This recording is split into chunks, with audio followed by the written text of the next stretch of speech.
और आज मैं मौजूद हूँ एक ऐसी ही शक्ति पीठ पर जहाँ पर माता के चरण गिरे थे। इन सब बच्चों की हाजिरी स्वीकार करते।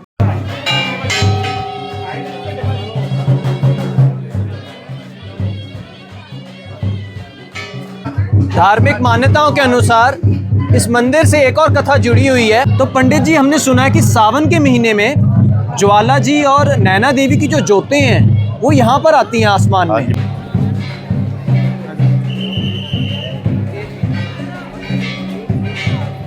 अष्टमी वाले दिन आती है दुर्गा जी जी। और यहाँ आके वृक्ष के नीचे वो है।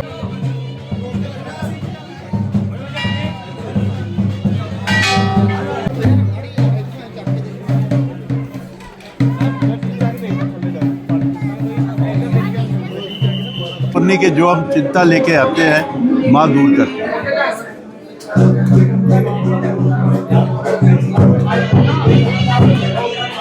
माँ पार्वती जब पिछले जन्म में सती हुई थी तो महादेव ने विलाप करते हुए माँ के शरीर को कंधों पर उठाकर एक स्थान से दूसरे स्थान पर विचरण करना शुरू कर दिया था। तब भगवान विष्णु ने अपने सुदर्शन चक्र से माता के शरीर को 51 यानी 51 भागों में विभाजित कर दिया था।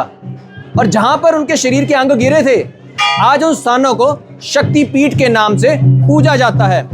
और आज मैं मौजूद हूँ एक ऐसी ही शक्ति पीठ पर जहाँ पर माता के चरण गिरे थे। ये स्थान चिंतपूर्णी के नाम से जाना जाता है जो कि हिमाचल प्रदेश के ऊना डिस्ट्रिक्ट में पड़ता है।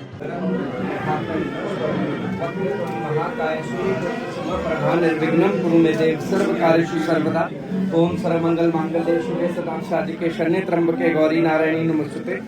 ओम जयंती मंगला काली भद्रकाली कपालिनी दुर्गा क्षमा शिवा दात्री स्वाहा स्वदा नमोस्तुते। ओम छिन्ने द्विक्षे विद्महे लिंगम शक्ति ऐच्छे धीमहि तन्नो छिन्ने प्रचोदयात्। माता रानी की आपके परम भगत हर्षवर्धन शर्मा आसमाई इन सब बच्चों की हाजिरी स्वीकार करते हैं। अपने बच्चों शरद शत्रु विनाश करना सुरक्षा कवच बनाना इनके परिवार सब ठीक है। आपके बच्चे जो भी मनोकामना लेकर आए माता को लेकर पूर्ण संपूर्ण करना। ओम केशव नमः महात्मा नमः नारायण माता रानी सदा अंग सब मनोकामना पूर्ण करे। जय जयकार करे सब बातें आपके पक्ष में रखे। माचन पुण्य की माता रानी खुशियां खुशियों के साथ परिवार से गुजरे। बोल साचे दरबार महामंत्र सदा संग्रह माचन पुण्य सब बातें आपके पक्ष में रखे। माता रानी खुशियां खुशियों के साथ परिवार से गुजरे। जो आंखें लगी हो पिंडी रूप दर्शन है माता रानी। माता रानी जय जयकार करें सब बातें।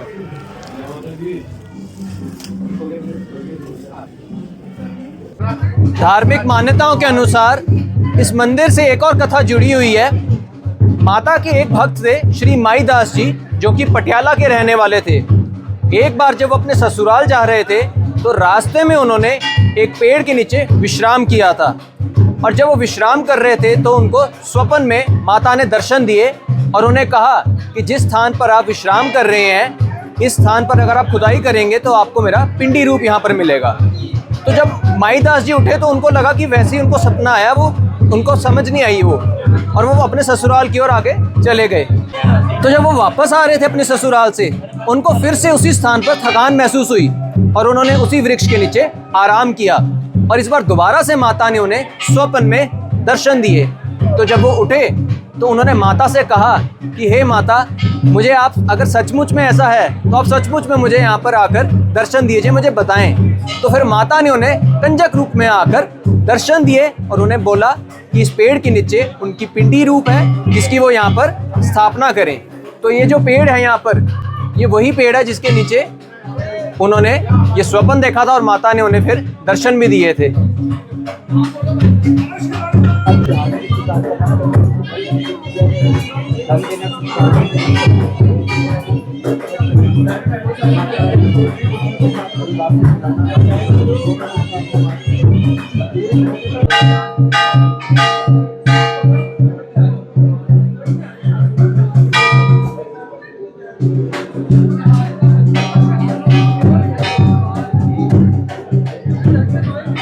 माईदास जी ने माता से कहा कि हे माता, ये इतना घना जंगल है, यहाँ पर कोई घर भी नहीं है, तो मैं पानी का इंतज़ाम कहाँ से करूँगा। तो माता ने बोला, तुम जिस भी पत्थर को, जिस भी शिला को उठाओगे वहाँ पर तुम्हें जल मौजूद मिलेगा। और ठीक ऐसा ही हुआ। उन्होंने जिस पत्थर को उठाया वहाँ पर जल उनको मिल गया और उसी जल से उन्होंने माता का जलाभिषेक किया और आज भी उसी जल से माता का जलाभिषेक किया जाता है। इसके अलावा उन्होंने माता से ये भी कहा था कि हे माँ, ये इतना घना जंगल है, मैं यहाँ पर कैसे रह पाऊँगा, यहाँ इतने खतरनाक जानवर वगैरह भी हैं, जंगली जानवर हैं यहाँ पर। तो माता ने उन्हें आशीर्वाद दिया कि मैं तुम्हारी और तुम्हारे आने वाली जितनी भी पीढ़ियाँ हैं उनकी रक्षा करती रहूँगी।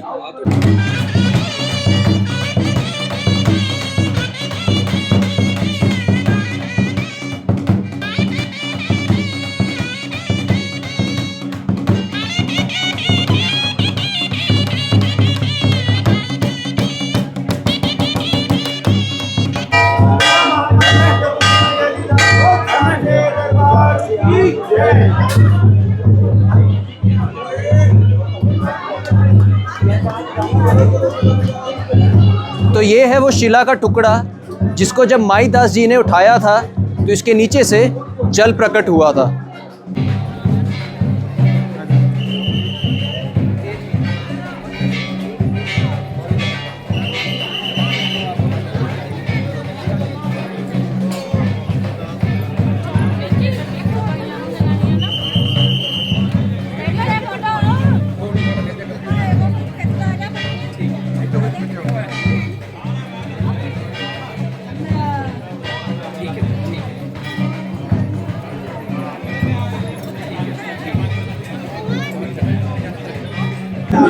तो इस समय हमारे साथ मौजूद है सौभाग्य से श्री माईदास जी की 13वीं पीढ़ी से श्री रविंद्र छिद्दा जी, जो कि पुजारियों के प्रधान हैं। ये मुख्य पुजारी हैं मंदिर के। आपका बहुत बहुत स्वागत है हमारे चैनल में। आपने अपने बिजी शेड्यूल से निकलकर हमें टाइम दिया है, बहुत बहुत आभार है आपका।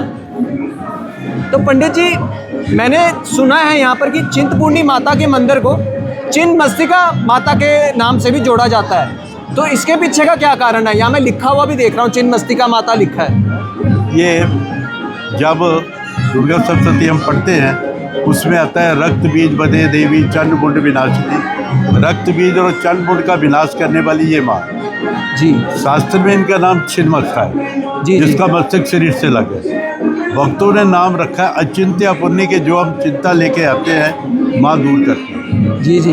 तो ये इसलिए क्योंकि और मार्कंडेय ऋषि ने 10वें भाग में लिखा हुआ है कि ये छिन्नमस्तिका का स्थान वहाँ पे हो सकता है जहाँ चारों दिशाओं में एक एक दूरी पे साक्षात शिव जी के मंदिर हो, नहीं तो नहीं हो सकता। जैसे मार्कंडेय ऋषि ने लिखा हुआ है वैसे चारों दिशाओं में शिव जी के मंदिर है, उनके बीच में ये माँ छिन्नमस्तिका का। जी जी। तो भक्तों ने ये नाम चिंतपूर्णी जो है भक्तों ने रखा, वैसे इनका नाम छिन्नमस्तिका माँ है। जी जी। क्योंकि भक्तों ने चिंतपूर्णी तब रखा है कि ये चिंता दूर करती है। और जैसे मार्कंडेय ऋषि ने लिखा है 10वें भाग में, वहाँ चारों दिशाओं में आप ज्वाला जी जाओ तो कलेश्वर महादेव है। वहाँ अर्जुन कौरव इन पांडवों ने तप किया था और वो जो स्थान था कलेश्वर महादेव वो एक जौ बड़ा था हरिद्वार से। लेकिन जितने दिन वो वहाँ रहे उस टाइम उनके मन में था कि सोमापति बच्चा आएगी तो हम स्नान करके जाएंगे। उन दिनों वो सोमापति बच्चा नहीं आया तो जगह को शराब देंगे, जा कलयुग में तुझे कोई कम ही मान। ऐसे शिवबाड़ी है, होशियारपुर से आए तो रास्ते में शिवबाड़ी है, वहाँ द्रोणाचार्य ने तप किया है। और द्रोणाचार्य जो है उनकी बेटी जो है शिव जी महाराज से खेलती थी। ऐसे मुस्कान देव और नरयाना महादेव उनके बीच में ये स्थान है। जी जी।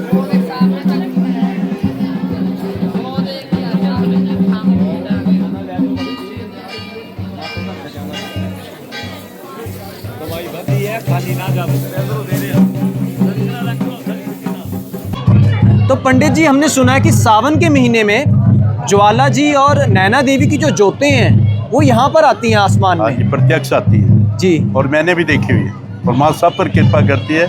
दर्शन भी उसको होते हैं जिनको अभिलाषा हो कि मैंने माँ के दर्शन ज्योतों के करने हैं। ये 7वीं की रात को 12 बजे जब अष्टमी चालू होती है उसके बीच में आ गए। अच्छा। 12 बजे, 12, सवा 12 अष्टमी वाले दिन आती है दुर्गा। जी जी। और यहाँ आके वृक्ष के नीचे भोज। वट वृक्ष के नीचे क्या होता है? जब जोत आती है वट वृक्ष के नीचे, बस जाके छप्पन हो जाती है। अच्छा, छप्पन हो जाती हाँ है। बस। जी जी। और आती है, पता लगता है। ऐसे वीडियो भी कई आपने देखी होगी। जी जी। वीडियो भी कई डालते हैं। जी जी जी। बहुत बहुत धन्यवाद, आपने आज अपना इतना कीमती समय हमें दिया। जय माता दी। जय माता।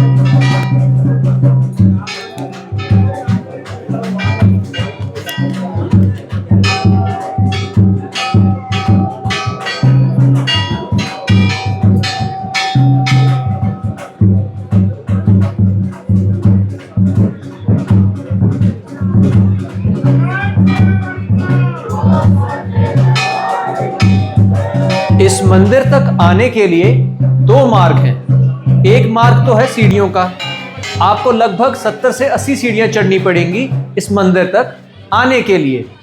इसके अलावा एक दूसरी सुविधा भी अवेलेबल है जो कि लिफ्ट की है।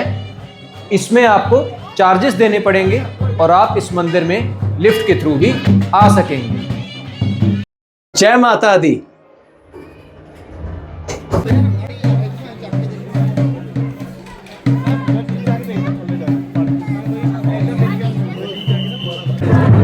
तो आज देखिए, आज शुक्रवार का दिन है, ना संडे है ना मंगलवार है, ना ही नवरात्रे चल रहे हैं, पर फिर भी यहाँ पर कितनी भीड़ है। तो माता की मतलब श्रद्धालुओं में इतनी मतलब माता के प्रति इतनी श्रद्धा है कि देखिए यहाँ कभी भी आ जाएं, आपको यहाँ पर हमेशा भीड़ दिखेगी ही दिखेगी।